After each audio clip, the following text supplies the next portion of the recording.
boa noite. Estamos aqui começando o nosso bate-papo cultural de número 99, o próximo 100º será do professor Romualdo, que vai expor, né, para comemorar essa parceria entre o Arquivo e a Unesp, desde janeiro de 2009, em que a gente tem feito regularmente esse encontro, que ajuda a gente um pouco a pensar a vida, pensar a cidade, pensar o nosso trabalho, pensar isso tudo que é, né, o momento em que a gente vive, as coisas que interferem na nossa vida, que nos ajudam e que às vezes nos atrapalham, né, que às vezes deixam a gente indignado, mas às vezes também servem de potência para a gente descobrir novos caminhos. E foi assim, nessa parceria com o professor Romualdo, que conheci a professora Rose, num trabalho fantástico que ela desenvolve na formação de professores lá no Rio de Janeiro, e que vai ajudar a gente um pouco a deixar registrado, né, para que outras pessoas possam assistir à distância, essa contribuição que ela tem dado com esse trabalho bacana, com toda uma juventude, né, que quer ser professor, e como é que dá para trabalhar isso de uma outra forma. Ela tem um pé bem fincado na escola pública, e é isso que a gente precisa, né, de pessoas que se comprometem mesmo com as políticas públicas aí para a gente poder construir um Brasil melhor. Aí a professora Bernadette, conselheira do arquivo, antropóloga, vai então aqui ajudar a coordenar essa mesa. Quero lembrar que o bate-papo cultural ele fica disponível no site do arquivo, né, para quem gostou assistir, para quem não pôde vir também assistir, e ele também está sendo veiculado na TV Cidade Livre, às quartas e sextas-feiras. Então, daqui 15 dias a gente tem esse bate-papo, e depois, no restante do mês, vão passando os bate-papos anteriores, né? Então, vamos aproveitar aqui da professora Rose, que ela veio de longe, mas ela já é a segunda vez que vem para Rio Claro, e vamos, né, Deus quiser, ir fazer outros encontros. Então... Bom, boa noite a todos. É só para registrar, esse é o 99º, né, encontro, e a professora Rosemary Dias, ela é da da UERJ, né, da UERJ, e trabalha na formação de professores numa metodologia inventiva, né? E aí seria bom, talvez, você apresentar, inclusive, a situação da UERJ para... Né? Pode usar esse mesmo, Rodrigo. Boa noite a todos, né? Quero começar agradecendo o convite da Tereza, do Arquivo Público, né, de poder estar aqui, né, conversando com vocês e, na verdade, contando um pouco do meu trabalho que eu venho desenvolvendo já há 15 anos na UERJ, na Universidade do Estado do Rio de Janeiro. Nesse momento, a UERJ está em greve. A gente está numa greve de 3 meses já, fez terça-feira, dia 7. E um momento bem difícil que estamos passando na universidade, em luta pelas condições de trabalho. E acho que estar em greve também significa dizer que a gente afirma um modo de lutar e de resistir, né? Quando estamos em greve, não paramos de trabalhar, mas lutamos, suspendemos as nossas atividades para que a gente resista e faça as lutas que nos atravessam acontecer, né? E estando aqui também, né, não podia deixar de dizer isso, né, um gesto de resistência, né, para tocar esse trabalho junto lá dos alunos. Hoje eu estou também como coordenadora do PIBID, né? Então, eu tenho 30 bolsistas de iniciação à docência que estão inseridos dentro da escola básica. São 2 escolas parceiras, né? Eu preparei um texto para ir falando com vocês e conversando com vocês. Vocês podem me interromper quando vocês quiserem, né? Para contar um pouco esse jeito de trabalhar, um modo de trabalhar ético, estético, político, de inventar a vida, né, e pensar outras maneiras de fazer. Que isso é um desafio para a escola, para o desenho que a gente tem da escola no contemporâneo, né. Aí eu vou, assim, depois de um longo dia de atividades aqui na Unesp, né, eu preparei uma fala e eu vou seguindo. Se vocês quiserem, a gente vai parando até para falar um pouco de como é que eu venho trabalhando, né? Então, o meu desejo aqui, né, com esse bate-papo, né, para que a gente possa estabelecer uma conversa, aí você pode trocar, né, que deseja manter viva, né, uma conversa viva, né, algumas questões. Essas são imagens dos nossos trabalhos, tá? São várias imagens e eu quis trazer os meus interlocutores, né, para conversar um pouco com vocês, né? Para que a gente possa posicionar algumas questões que afirmam a posição inventiva no campo da formação de professores. E propõe também uma análise de fazer atravessar as ideias de deslocamento e criação, né, e geração de novos educadores, né? Que questões são essas? Como aprender no meio, na superfície de uma experiência, fora do campo da representação, né? Como lidar com as imprevisibilidades da formação e da escola básica? Seria possível fazer e pensar uma formação sem representação? Como formar, analisando e intervindo nos sentidos usuais da ideia de dar forma a algo ou a alguém? Né? Questões que retomam a ideia do meu livro Deslocamentos na Formação de Professores, para pensar a formação do professor como invenção de si e do mundo. A releitura do livro sempre, né, acho que ela é sempre mais proveitosa do que a leitura propriamente dita, mas, enfim, né, isso é uma questão também de um ethos, né, de posição com a vida, né. A releitura do livro para conversar com vocês me provocou uma alegria e um exercício de ensaio, pensado como Michel Foucault propõe, né, o ensaio é uma experiência modificadora de si, né? E ele me ajuda muito a iniciar a minha fala aqui com vocês. Então, eu vou trazer um trechinho, uma passagem de uma entrevista que ele fez em 1980, né? E vou ler para vocês o Foucault. Há certamente muitas coisas ultrapassadas. Tenho absoluta certeza de me deslocar sempre, ao mesmo tempo em relação às coisas pelas quais me interesso e em relação ao que já pensei. Não penso jamais a mesma coisa pela razão de que meus livros são, para mim, experiências, em um sentido que gostaria o mais pleno possível. Uma experiência é qualquer coisa de que se sai transformado. Se eu tivesse de escrever um livro para comunicar o que penso, antes de começar a escrevê-lo, não teria jamais a coragem de empreendê-lo. Só o escrevo porque não sei ainda exatamente o que pensar sobre uma coisa em que tanto gostaria de pensar, de modo que o livro me transforma e transforma o que penso. Cada livro transforma o que eu pensava quando terminava o livro precedente. Sou um experimentador e não um teórico. Chamo de teórico aquele que constrói um sistema global, seja de dedução, seja de análise, e o aplica de maneira uniforme a campos diferentes. Não é o meu caso. Sou um experimentador no sentido em que escrevo para mudar a mim mesmo e não mais para pensar na mesma coisa de antes. Fecha aspas. Né? A produção do livro Deslocamentos na formação de professores foi uma experiência singular e muito difícil, né? Pois eu era uma cognitivista. Já já vocês vão ver o que é isso. Tá? Alguns já devem saber. Né? Trabalhava com o modelo da representação. Conto minha trajetória de formação e não é por acaso que o próprio título do livro é a expressão do efeito da pesquisa em minha formação e práticas docentes.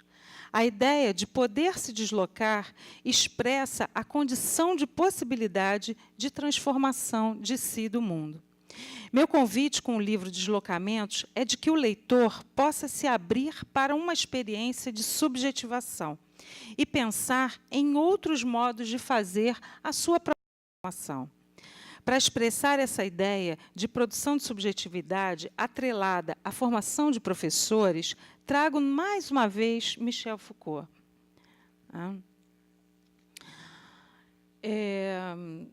E ele vai dizer assim: o essencial não se encontra na série dessas constatações verdadeiras ou historicamente verificáveis, mas, antes, na experiência que o livro permite fazer. Ora, essa experiência não é verdadeira nem falsa. Uma experiência é sempre uma ficção. É alguma coisa que se fabrica para si mesmo, que não existe antes e que poderá existir depois. É uma relação difícil com a verdade. A maneira como esta última se acha engajada em uma experiência que não está ligada a ela e que, até certo ponto, a destrói. Isso tem algumas implicações. A primeira é que não apoio que um background teórico contínuo e sistemático. A segunda, que não há livro que eu tenha escrito sem, ao menos em parte, uma experiência direta e pessoal. A terceira implicação não se trata de transpor para o saber experiências pessoais. A relação com a experiência deve, no livro, permitir uma transformação, uma metamorfose, que não seja simplesmente a minha, mas que possa ter certo valor, certo caráter acessível para os outros, que essa experiência possa ser feita pelos outros. A quarta coisa, que essa experiência, enfim, deve poder estar ligada, até certo ponto, a uma prática coletiva, a uma forma de pensar. Fecha aspas. Né? A pergunta seguinte, desta mesma entrevista, a gente não saiu da entrevista do Foucault ainda, dessa mesma entrevista, feita a Michel Foucault, tem relação estreita com o que eu penso sobre o que sejam os movimentos de um educador. Vou ler a pergunta do Trombadori, né, que foi o entrevistador, né, do Michel Foucault. E, em seguida, a resposta do Michel Foucault. Então, vou abrir aspas novamente. Quando você indica, ou, como diz, quando abre a via de uma transformação suscetível de se ligar a uma prática coletiva, percebo já o vestígio de uma metodologia ou de um tipo particular de ensinamento. Você acredita que seja assim? E o Foucault vai responder: não aceito a palavra ensinamento. Um livro sistemático que empreende um método generalizável ou que desse a demonstração de uma teoria teria ensinamentos. Meus livros não têm exatamente esse valor. São antes convites, gestos, feitos em público. Fecha aspas novamente. E Trombadori vai insistir na pergunta. Mas uma prática coletiva não deverá estar relacionada a valores, critérios, comportamentos que ultrapassam a experiência individual? Né? E o Foucault vai responder fazendo a distinção entre um livro-verdade e um livro-experiência. Tá? E o Foucault vai responder. Abre aspas mais uma vez. Uma experiência é alguma coisa que fazemos inteiramente sós, mas só podemos fazê-la na medida em que escapará à pura subjetividade, em que outros poderão, não digo retomá-la, né, exatamente, mas, ao menos, cruzá-la e atravessá-la de novo. Fecha aspas. Em sua resposta, Michel Foucault toma como exemplo seu livro sobre as prisões e nos diz que, com efeito, já comecei a escrever esse livro depois de ter participado, durante alguns anos, de grupos de trabalho, de reflexão sobre a luta contra as instituições penais, um trabalho complexo, difícil, levado conjuntamente com os detentos, as famílias, o pessoal de vigilância, magistrados e etc. Quando o livro saiu, diferentes leitores, em particular os agentes de vigilância, assistentes sociais e etc., deram este singular depoimento. Ele é paralisante. É possível que tenha observações justas, mas, de toda maneira, tem seguramente limites, porque nos bloqueia, impede-nos de continuar em nossa atividade. Respondo que justamente essa reação prova que o trabalho teve sucesso, que funcionou como eu gostaria. Ele é lido, então, como uma experiência que muda, que impede que se seja sempre o mesmo, ou de ter-se com as coisas, com os outros, o mesmo tipo de relação que se tinha antes da leitura. Isso mostra que, no livro, exprime-se uma experiência bem mais extensa do que a minha. Ele nada mais fez do que se inscrever em alguma coisa que estava efetivamente em curso. Não poderíamos dizer-nos transformação do homem contemporâneo em relação à ideia que tem de si mesmo. Por outro lado, o livro também trabalhou para essa transformação. Ele foi mesmo para uma pequena parte em um agente. Eis o que é, para mim, um livro-experiência, em oposição a um livro-verdade e a um livro-demonstração. Essa é uma bela entrevista, que eu abro aqui a minha fala, trazendo o Foucault para conversar com a gente, né? Mas sugiro que leiam na íntegra, porque vale muito a pena, né? Eu somente ali, após a produção do meu livro Deslocamento, eu não li antes, né? Mas Michel Foucault, hoje, é um intercessor de caminhada. Eu venho trabalhando muito com ele, porque ele faz vibrar, enlaçar e criar aberturas, né, para se experienciar modos educantes, como eu chamo, né, de se formar. Inclusive, porque, junto com outros bons intercessores, como Gilles Deleuze, Félix Guattari, René Leroux, Francisco Varela, Virginia Castrup, Maurice Blanchot, me ajudam a forjar uma formação sem representação. E é por aí que vamos abrir nossa conversa, para forjar para que a gente possa se deslocar e pensar as invenções de si e do mundo nas maneiras em que a gente habita os territórios existenciais, tanto da escola como da formação de professores. No primeiro momento, eu trabalho com a ideia de representação e invenção que atravessa todo o livro, né, na formação de professores. Em seguida, eu tomarei a ideia forjada, né, de uma formação por vir para trabalhar o que venho chamando hoje de formação inventiva de professores, questão muito cara em minhas pesquisas e modos de pensar e fazer a formação de professores, né? Eu não consigo mais formar professores só dentro da universidade. Toda semana, desde 2009, eu habito às quintas-feiras, regularmente, o território escolar.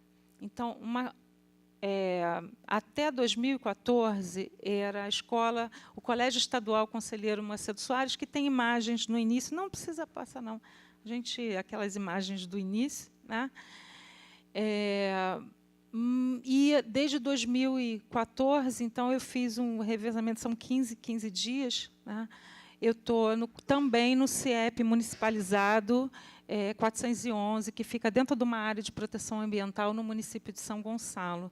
Para quem não conhece, pessoal que vem chegando, sou do Rio, né, e eu trabalho na Faculdade de Formação de Professores da Universidade do Estado do Rio de Janeiro, que é fica na periferia do Rio de Janeiro, um outro município, né, a ideia de periferia é um outro município, brincando aqui com a Bernadette, de tudo que a gente falou hoje, né, Bernadette? E eu não consigo mais formar professores sem me mover. A ideia de deslocamento é essa ideia, né, de se mover no espaço.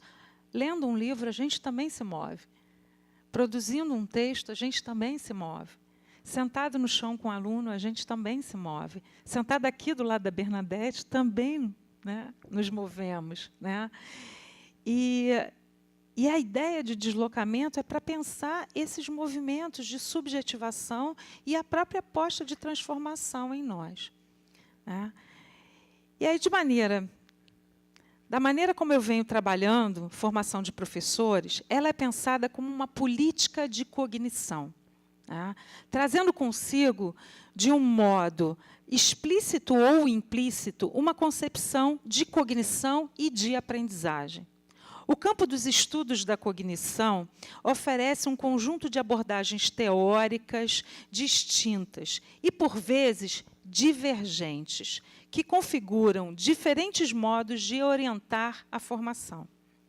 O cognitivismo computacional, pautado no modelo da representação e na teoria da informação, e o construtivismo radical de Humberto Maturana e Francisco Varela, que define o conhecimento como um processo de criação e invenção de si e do mundo. São duas abordagens atuais e divergentes. Para o cognitivismo computacional, a cognição é uma relação intencional entre um sujeito e um objeto. Prevalece aí o entendimento da cognição como conhecimento e processamento de informação, como solução de problemas. O funcionamento da cognição humana é equivalente ao funcionamento de um computador. O sistema recebe inputs, realiza processamento e, por regras lógicas, transforma em outputs, em respostas. Quando o cognitivismo fala de aprendizagem, ele a concebe como um processo de solução de problemas. É o modo mais usual e, diria que, hegemônico de pensar tanto o conhecimento como os processos de aprendizagem, né, e de formação. Divergente dessa maneira de pensar, o construtivismo radical de Humberto Maturana e Francisco Varela propõe um sujeito e um objeto são coengendrados pela própria ação do sujeito, ou seja, por práticas cognitivas concretas. Nesse sentido, o sujeito e o objeto são efeitos emergentes e não a condição prévia do processo e da atividade cognitiva. No que se refere à aprendizagem, Francisco Varela afirma que o mais importante no processo não é a solução de problemas, e sim a invenção de problemas. Com a abordagem da enação, o autor propõe uma concepção de ação que não é sinônimo de comportamento e que não elimina a dimensão da experiência, mas a inclui. A experiência mais importante é a experiência de problematização, desenvolvida por meio do conceito de perturbação, do que ele chama de breakdown. O meio não transmite informação, mas gera perturbação. A abordagem da enação é uma referência fundamental para a definição da cognição como um processo de invenção de si e do mundo. Segundo a abordagem da cognição inventiva da Virginia Kastrup, a invenção não é um processo psicológico a mais, mas um modo de colocar o problema da cognição. De acordo com essa abordagem, falamos de uma percepção inventiva, de uma memória inventiva, de uma prática inventiva, de uma formação inventiva, tá? E também de uma aprendizagem inventiva. A aprendizagem inventiva não se esgota em um processo de solução de problemas, mas inclui a invenção de problemas. Não se define como um processo de adaptação à realidade, nem de adaptação ao mundo pré-existente, mas possui a dimensão de invenção do próprio mundo.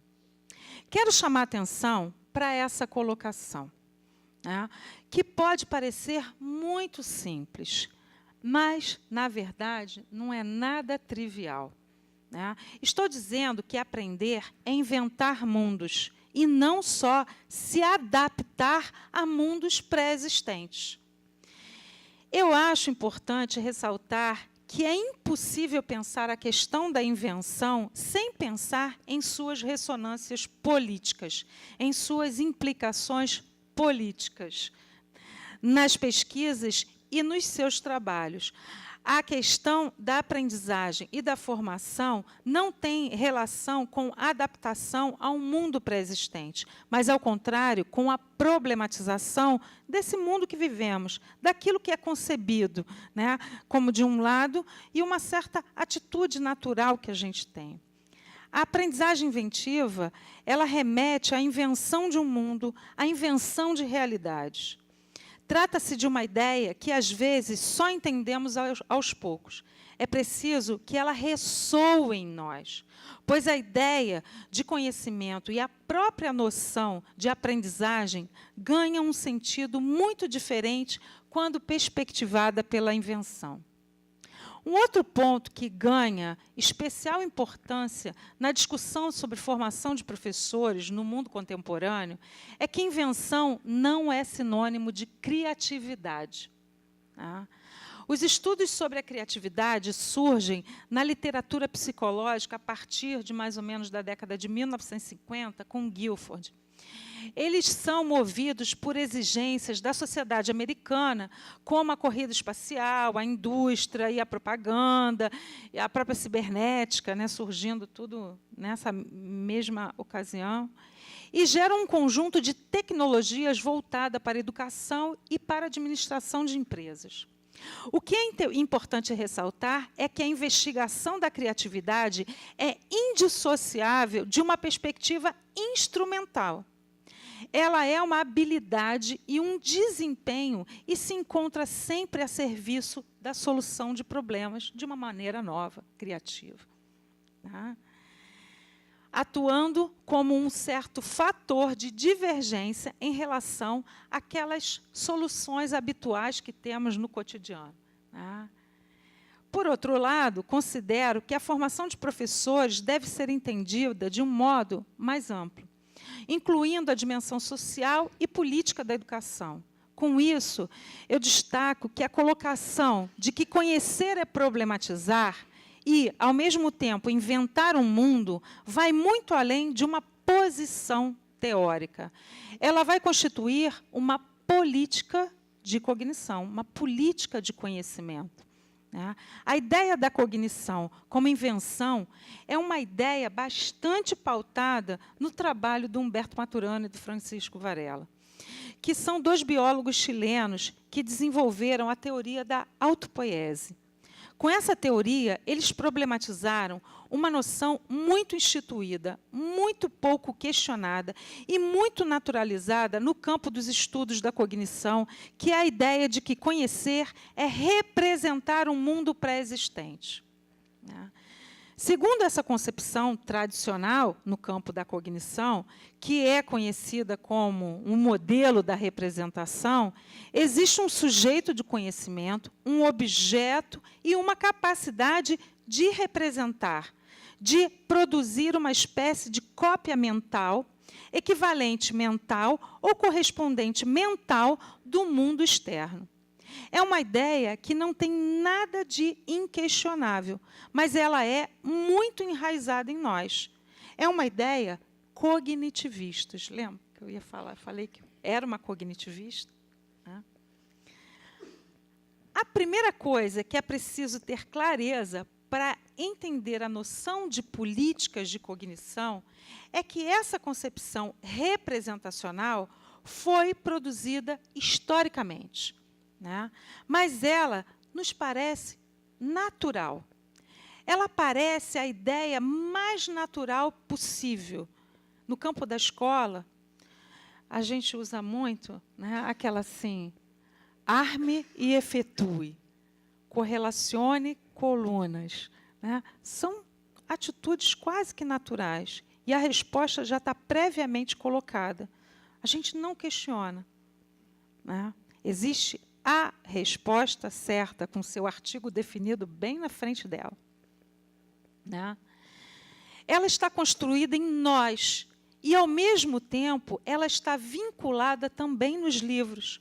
Uma distinção a ser compreendida de saída é a distinção entre o estudo da cognição e o cognitivismo, né?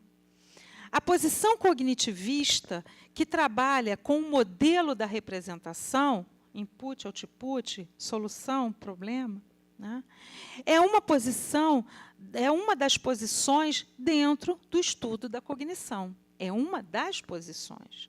O que não significa que ela é a mais verdadeira, nem tampouco a única. O estudo da cognição é mais amplo do que a abordagem cognitivista, do que a abordagem da representação. A abordagem da representação é uma das versões, é uma das maneiras de entender o conhecimento.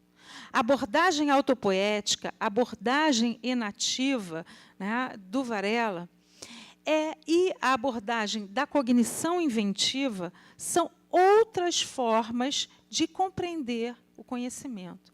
São maneiras diferentes de trabalhar com a questão da cognição. O modelo da representação não é sinônimo de estudo da cognição.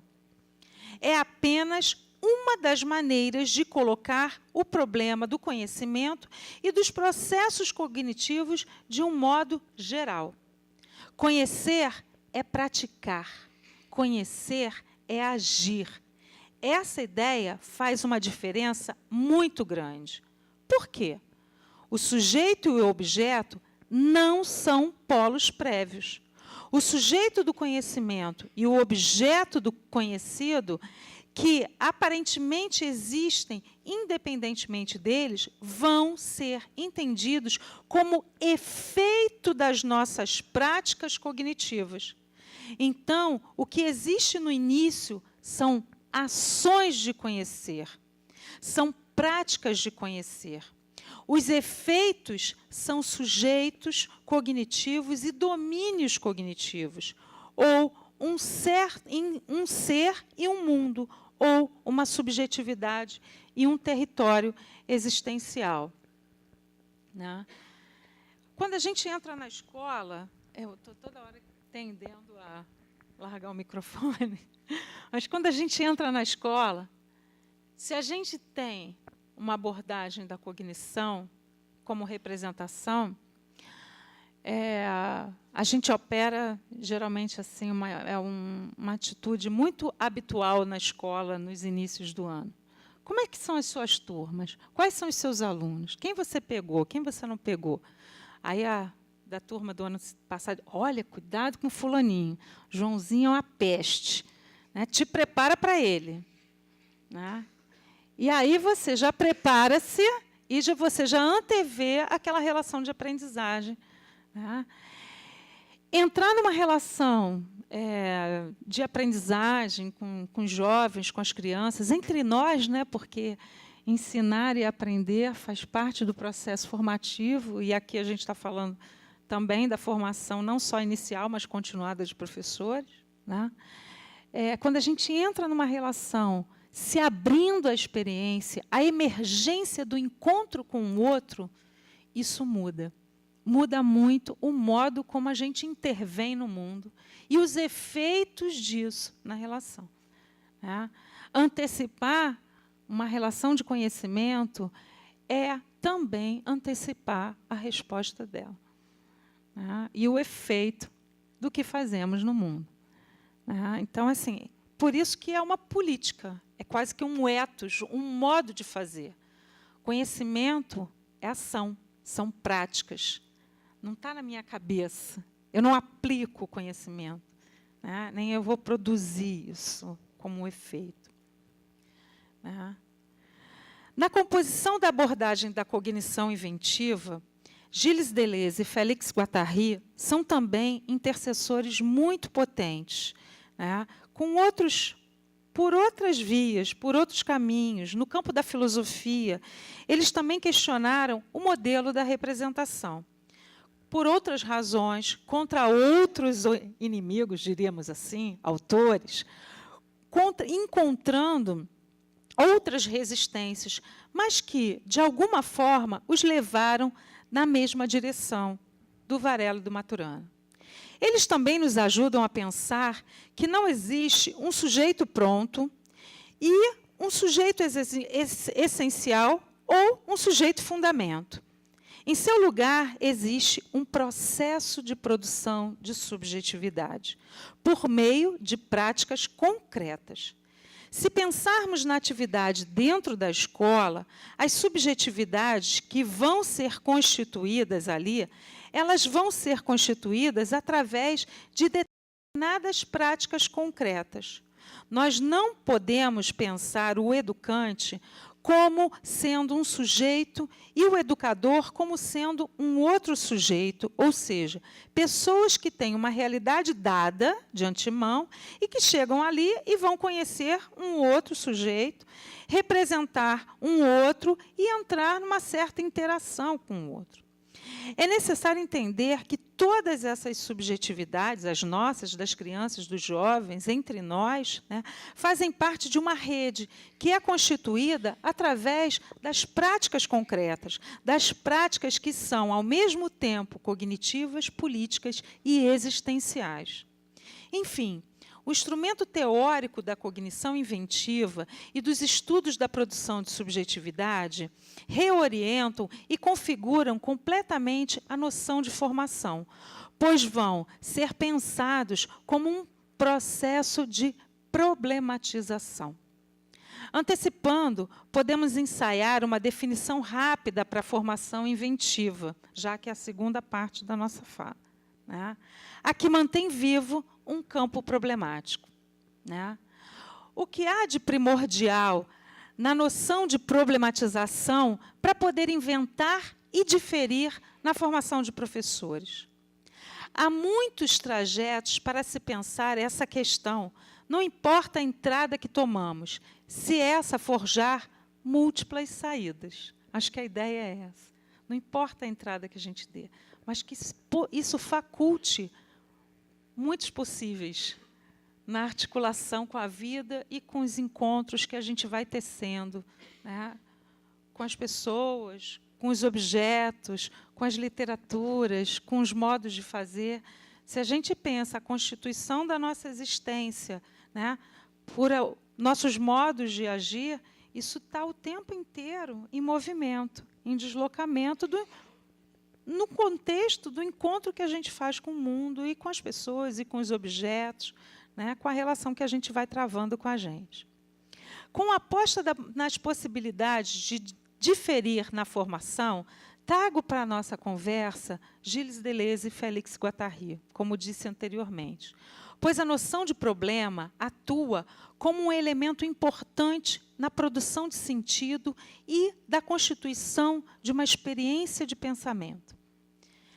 E eu vou citar o Deleuze. Pensar é experimentar, mas a experimentação é sempre o que se está fazendo, o novo, o notável, o interessante, que substituem a aparência da verdade e que são mais exigentes que ela. Fecha aspas. Mas a característica fundamental da noção de problema na obra do Deleuze e na obra do Deleuze com Guattari, né, permanece fazendo ressonâncias com os trabalhos que tecemos.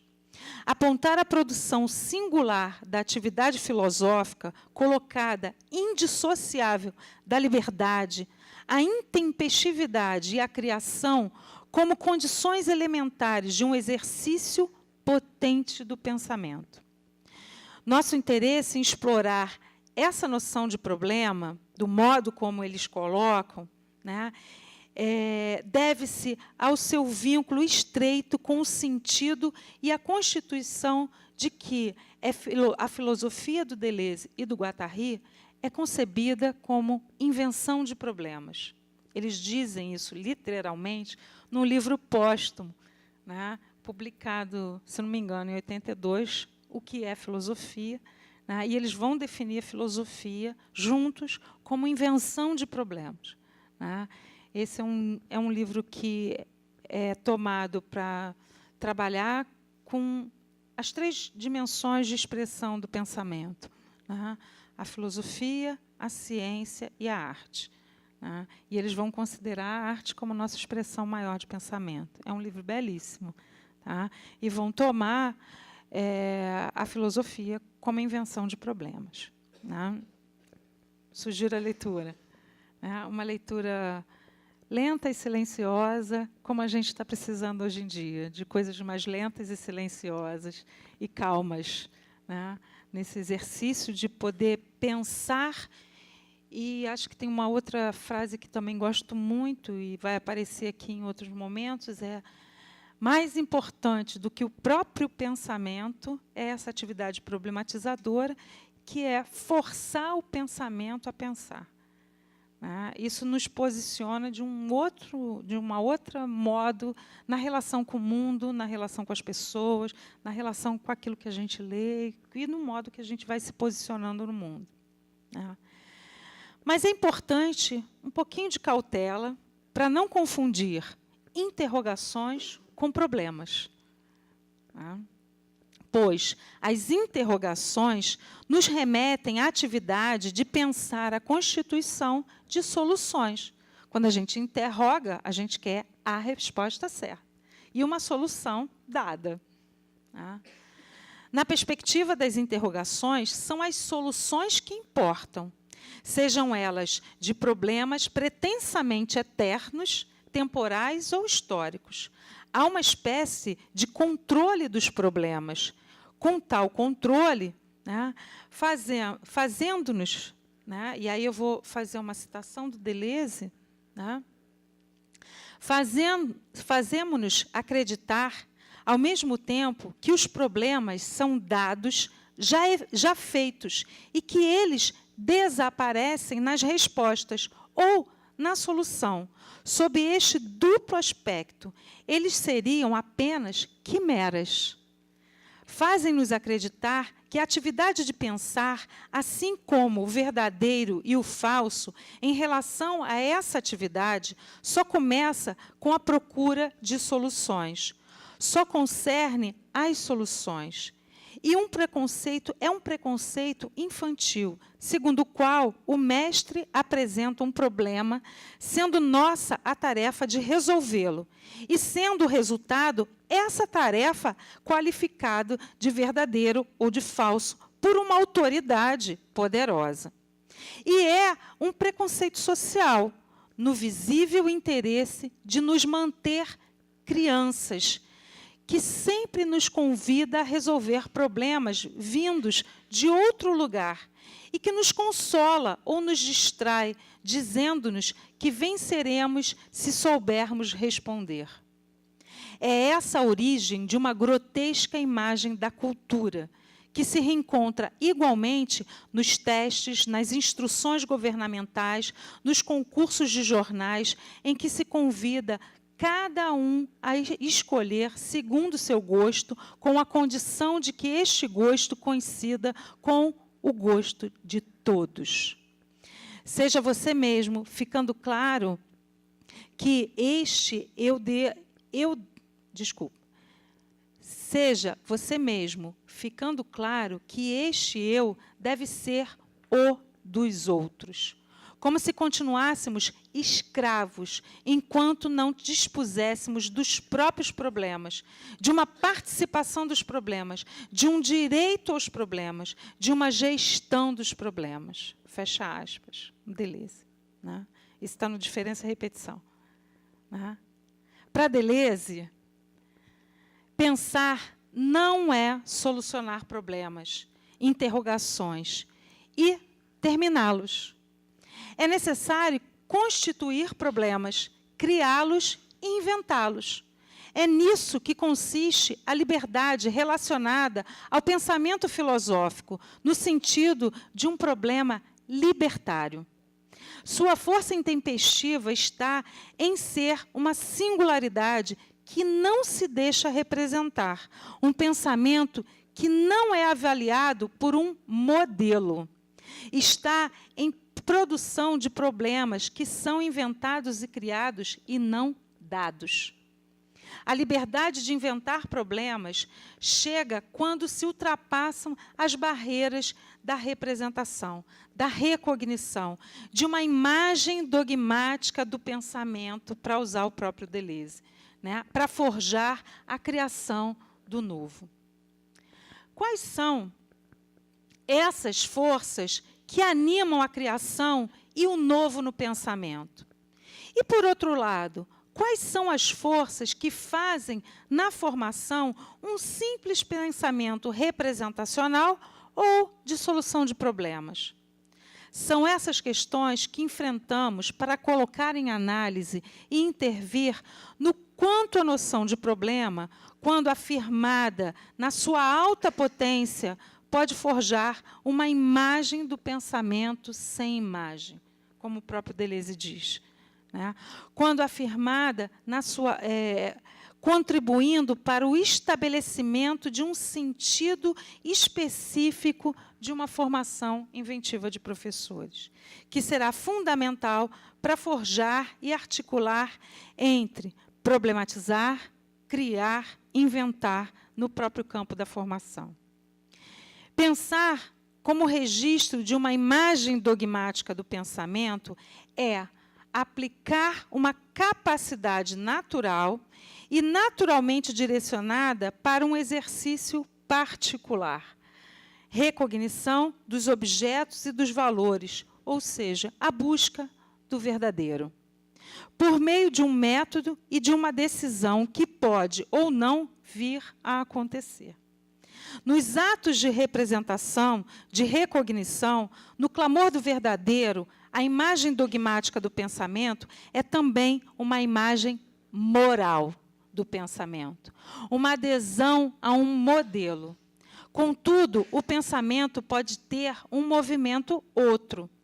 Como seria possível pensarmos um pensamento e uma formação que funcionasse de modo radicalmente diferente? Há que se sentir que a noção de formação que funcione por problematização, porque não se trata de uma questão abstrata, e sim de um problema político. Deleuze nos ajuda a pensar uma formação inventiva quando estuda sobre a imagem do pensamento. Para o filósofo, cada época engendra diferentemente a sua moral, mas a moral, com letra maiúscula, enquanto forma e motivação do pensamento, permanece a mesma. A vontade de verdade não é um simples fazer filosófico, mas tece e retroalimenta uma rede com diversos procedimentos no âmbito social, educacional, político, artístico, cultural de um povo, fazendo expandir a sua constituição mesma pelos traços que determinados modelos ou padrões de existência insistem em se manter. O modelo precisa se defender. A representação, a moral e a verdade são os seus defensores. Juntas, elas fazem, ao mesmo tempo, uma imagem dogmática do pensamento e uma política. Moral, representação, verdade e modelo, né, juntas fazem uma política. Uma política, um ethos, trata-se de um modo de existência. Pensar, resolver problemas e viver conforme um modelo. Contrário a essa posição modelar e moralizadora, Deleuze forja a ideia de um pensamento sem imagem, da afirmação do novo por meio da criação conceitual. é possível afirmar a singularidade do pensamento que existe independente de um modelo. Pois um pensamento que afirma a singularidade, sua parte acontecimental, se posiciona inaugurando uma política que subverte a imagem dogmática do pensamento. Na dimensão singular e acontecimental, nada termina. Abre aspas. É que não pensamos sem nos tornarmos outra coisa. Algo que não pensa, um bicho, um vegetal, uma molécula, uma partícula, que retorna sobre o pensamento e o relança. Fecha aspas, o próprio Deleuze.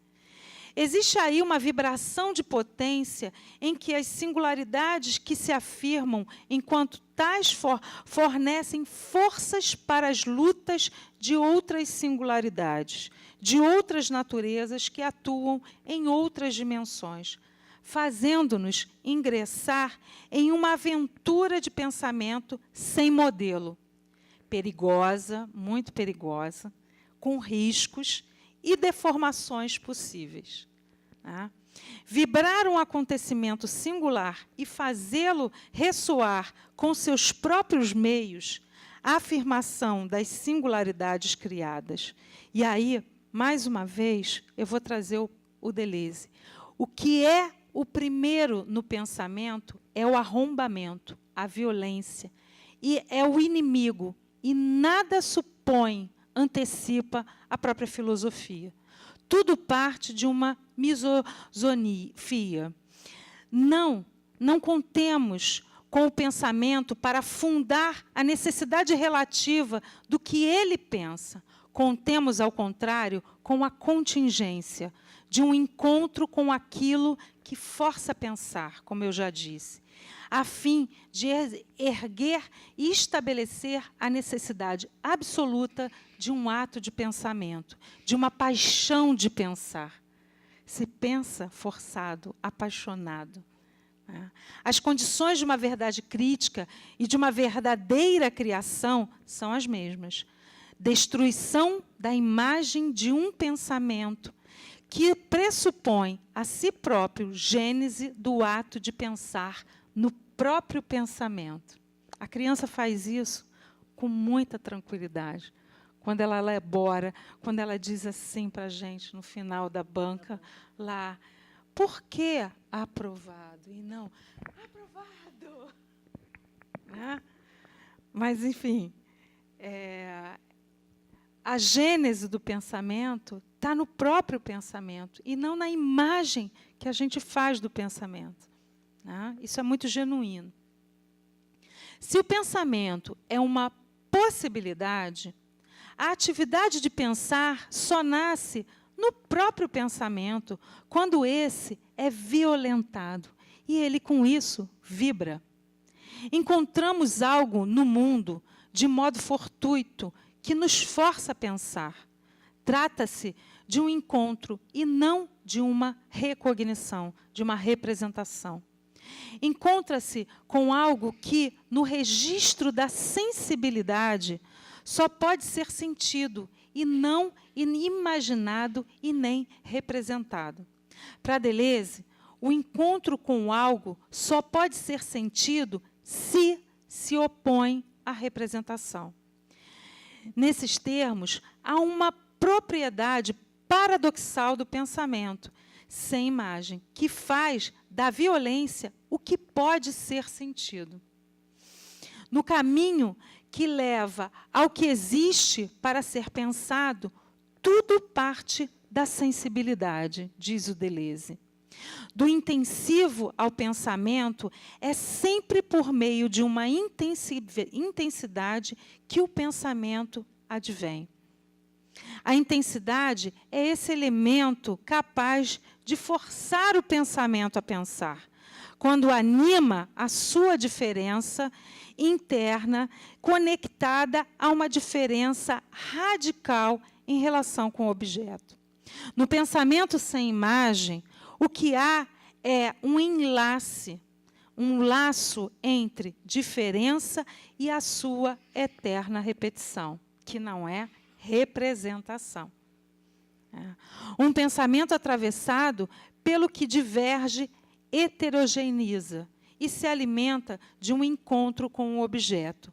Seu problema, a saber, pensar aquilo que não foi pensado. Esse eu acho que é o nosso desafio. E isso posto numa escola é algo dificílimo, porque tudo está pronto numa escola. Está tudo dado na escola. A gente já sabe. E essa é uma questão muito cara, por isso que eu falei que é muito difícil uma atitude inventiva na escola. Né? Porque o território escolar é um território naturalizado por nós desde muito cedo. Aqui tem uma geração que deve estar na escola desde bebê. E a gente sabe como entra na escola, como senta na cadeira, como puxa a cadeira, como se levanta. Isso está encarnado em nós. Isso é uma política. Então, habitar esse território da escola e inventar outros modos de fazer tem que ser uma violência no pensamento. Não há outro jeito de desformar. Agora, isso é feito também com uma atitude repetitiva, né? De habitar esse lugar e instalar com regularidade, acompanhando processos. Né? E provocando as problematizações, fazendo vibrar esse corpo intensivo, né, que se posiciona nos modos como a gente faz, não na cabeça ou no hábito que a gente traz e carrega de escola. Né? A noção de problema ressoa aqui para pensar e fazer uma formação sem representação inventiva. Os problemas não são postos no mundo e criados no pensamento para serem simplesmente resolvidos. Um problema não está em busca de uma solução, o que não significa que, às vezes, eles não os tenham. Né? Às vezes são necessários findar com alguns problemas. Talvez seja possível dizer, com Deleuze, né, que as soluções são apenas formas com que o próprio problema pode se determinar. Pode entrar em uma aventura de qualificar o que é interessante e potente para a produção do seu sentido, buscando não o verdadeiro, mas se aventurar em um processo de experienciação.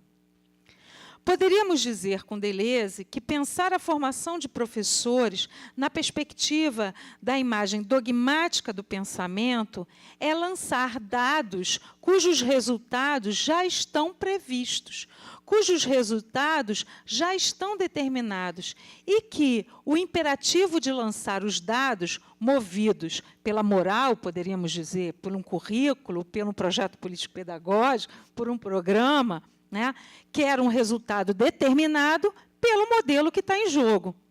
Né?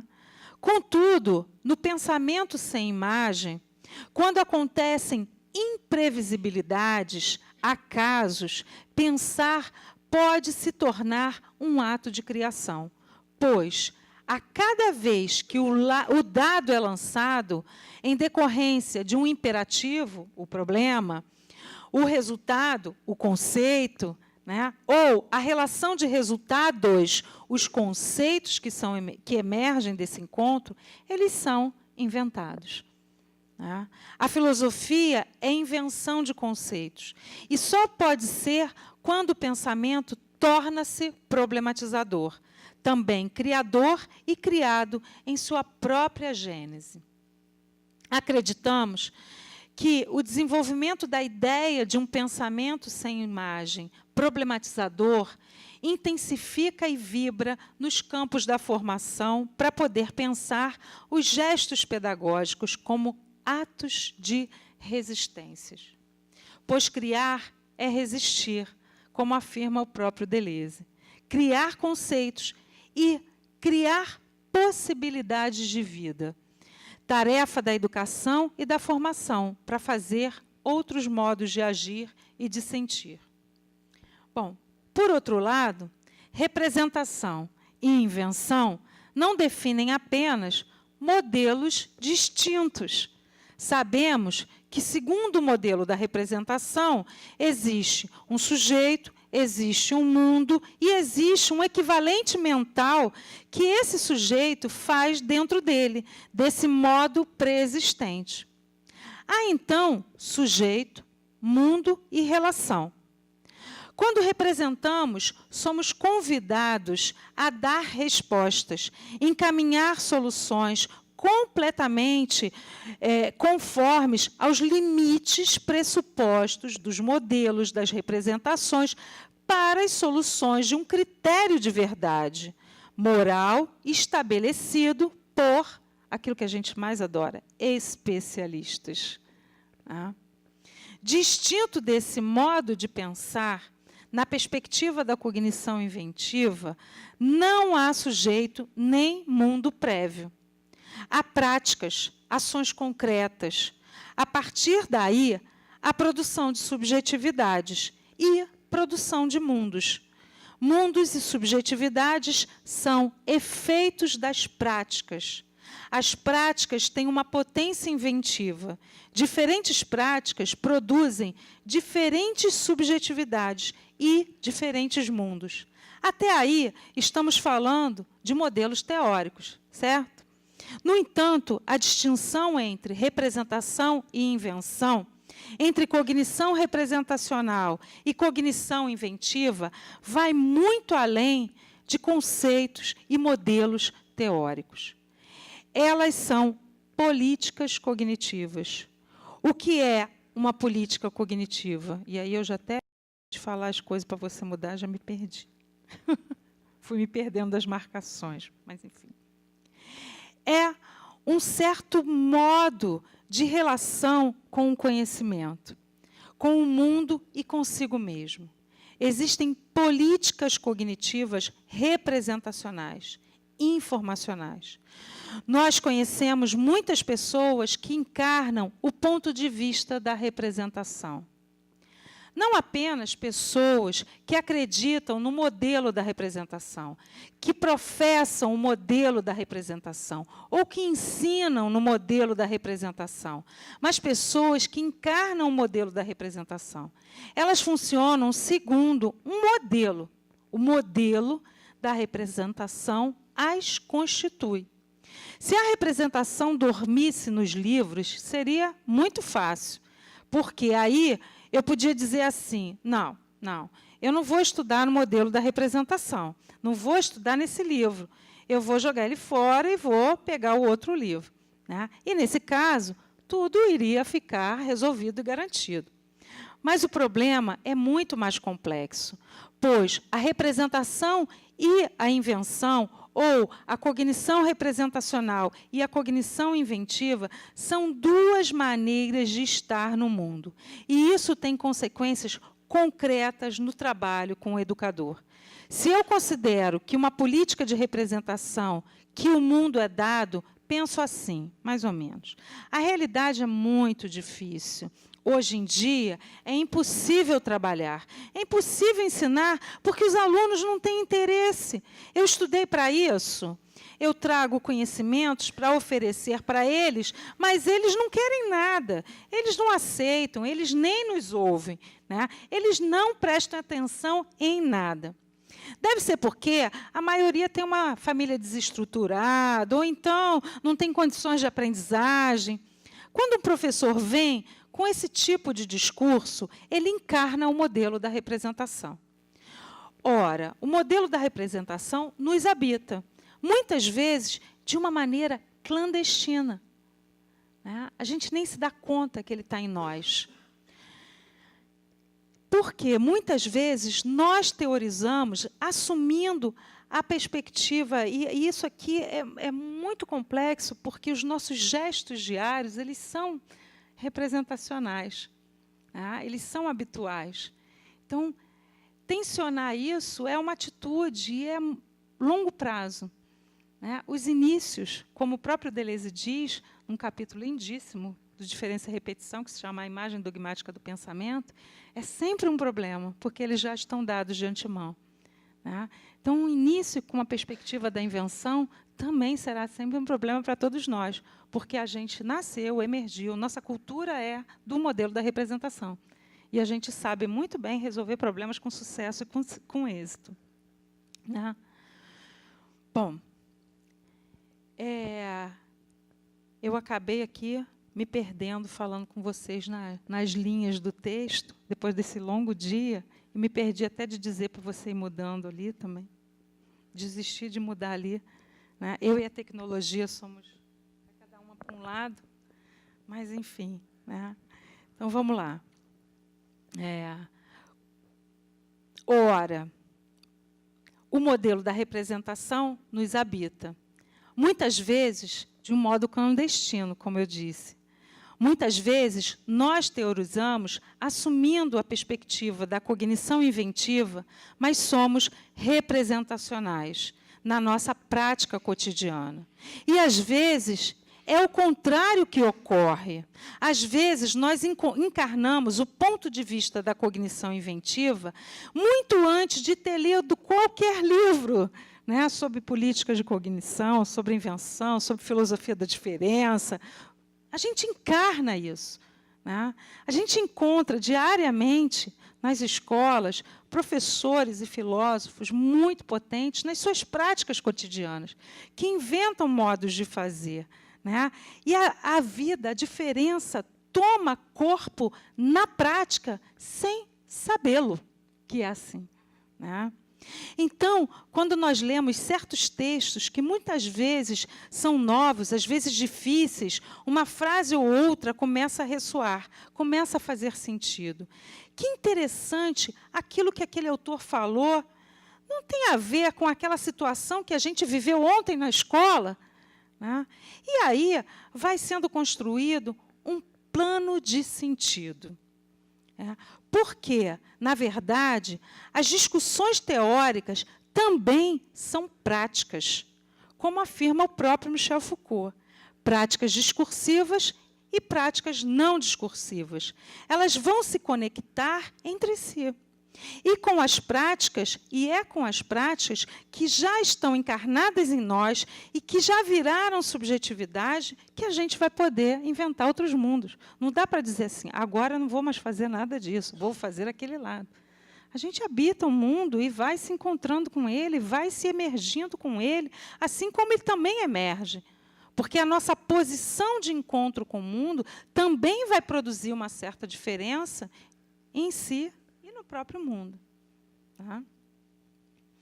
Então, essa questão ela é muito interessante, porque o estudo ele é uma prática entre tantas outras. Ou seja, eu posso estudar direitinho no livro, né, Deslocamentos da Formação de Professores, sobre produção de subjetividade, sobre cognição inventiva, e estudar a cartilha do Deleuze, do Guattari, do Foucault, e aquilo não entra. Não vai fazer liga nenhuma, né?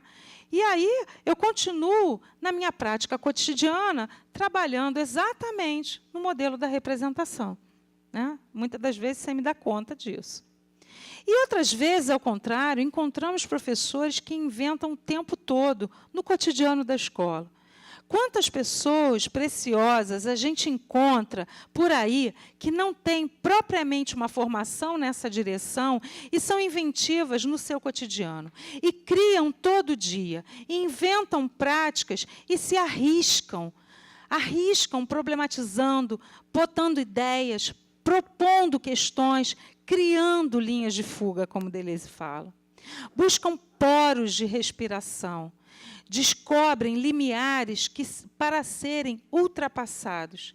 Nesse sentido, a questão que me parece fundamental é a de uma política de conhecimento. A política cognitiva inventiva, ela é uma posição bem difícil. Ela é uma dura conquista. A posição mais hegemônica e mais comum é a que chamamos habitualmente de atitude natural. Ela é sempre representacional. Na verdade, não é uma atitude natural, é uma atitude habitual. É uma atitude produzida historicamente, mas ela parece natural. É muito fácil resvalar e cair no modelo da representação. Qualquer cochilo pode nos fazer cair de novo no modelo da representação. Ele é o modelo mais fácil, como eu disse. Por isso, a construção de uma política, ela é um terreno árduo. Qualquer cochilo pode nos fazer cair ali de volta. É um trabalho de desmontagem, de deslocamentos desse modelo hegemônico, dessa política cognitiva hegemônica que nos coloca sempre a representar e a produzir nos nossos campos informação, né? Porque conhecimento é diferente de informação. Não é a mesma coisa. Seguem fluxos intensivos completamente distintos e temporalidades também distintas. E aí, a política cognitiva inventiva, como ela assume uma temporalidade mais lenta, né, dá mais trabalho, de fato, as pessoas não as querem. Né, porque o fluxo ela é contraditória com o próprio fluxo da dinâmica do contemporâneo, de um tempo do contemporâneo. Né?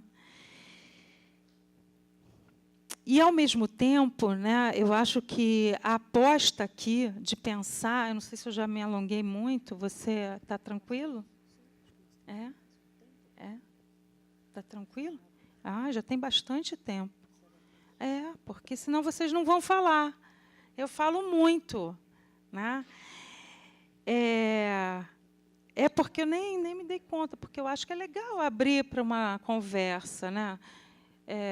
Até porque eu também queria ouvir vocês. Né? A ideia de bater papo é um pouco essa de poder fazer vibrar a ideia das problematizações. Eu fui tentando passar algumas imagens, né, para trazer as nossas práticas nas escolas, na universidade, enfim. Os grupos são grandes, seminários feitos dentro da própria escola. Eu gosto de fazer seminário nas escolas. Todo ano a gente organiza, já estamos indo para a 7ª edição do Encontros e Conversas sobre Formação Inventiva de Professores, onde a gente compartilha as nossas práticas, né? E a gente vai um pouco dando voz a esses gestos. Né? E eu vou um pouco deixando aqui espaço, né, para vibrar essas problematizações entre vocês, né, e entre nós, brincando e lendo uma poesia produzida numa oficina. Né, uma oficina por uma aluna do ensino médio, né, porque a gente tem atividade com fundamental e com ensino médio. A oficina, essa foi bolsista de iniciação científica júnior. Tive um projeto dentro de uma escola e chama Entre Meios. É nesse meio que eu vivo, não pela metade. Esse meio também não inteiro, mas talvez mais próxima do avesso, incorporada nas bordas, penetro até as dobras do meio, não liso, não fixo, mas estreito. Enveredar pelo entre, muros duros calados. Faço e silencio, desfaço e grito. Arrisco poesia e arte para contar a filosofia do meu dia. Isso foi depois de uma oficina que a gente fez uma atividade, porque a gente encontra muito artista na escola. É impressionante. Né? A gente começa a cartografar na escola e o que a gente mais encontra é outro modo de fazer. Né? E os jovens e as crianças no contemporâneo estão gritando por isso o tempo inteiro. Né? E os modelos continuam insistindo com as suas práticas, com os seus modos de avaliação, de que a gente mantenha-os de pé.